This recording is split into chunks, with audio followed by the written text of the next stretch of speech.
Абу Хурайра радияллаху анхудан риваят кылынган хадисте айтылат: "Лейса шадиду бис-сура'a, иннама шадиду аллази ямлику нафсаху индал гадаб."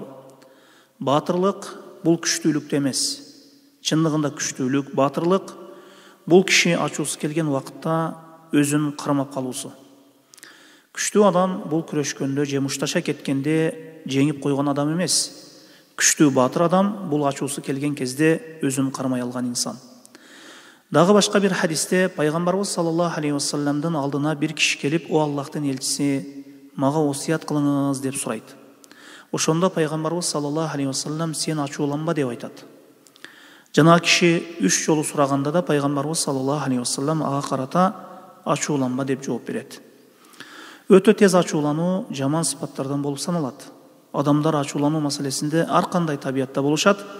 Кээ бир адамдар тез ачууланып, ачуусу тез басылып калат. Кээ бирлер жай ачууланып, ачуусу жай басылат.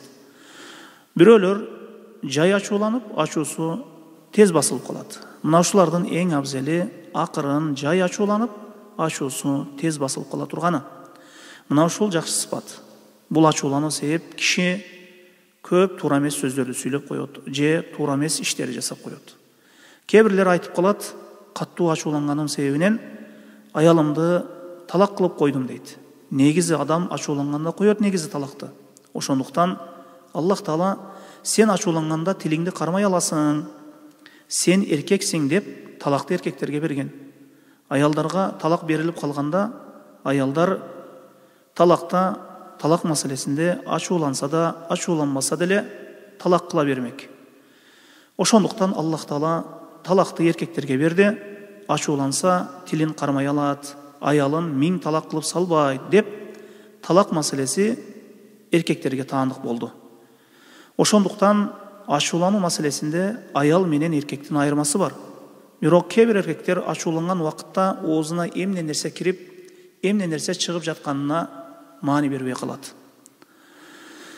Каттуу ачууланган убакытта киши өзүн кармай алса, бул нерсе ошол пенденин күчтүү экенине далалат кылат негизи. Анткени кишини ачууланган убакытта токтотуп кала турган нерсе бул анын ыйманы болуп саналат. Ачууланган убакытта киши өзүн кармай алса, көп жамандыктардан аманда болот. Бирок ачуулануу шарият тарабынан качан макталат? Аллах жана анын элчисинин буйругуна каршы ишти көргөн кезде киши ачууланса бул жакшы.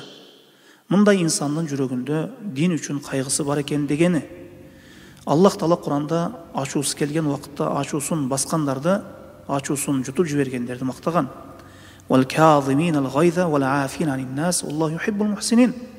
Алар ачуусун жута билет, жана адамдарды кечирет.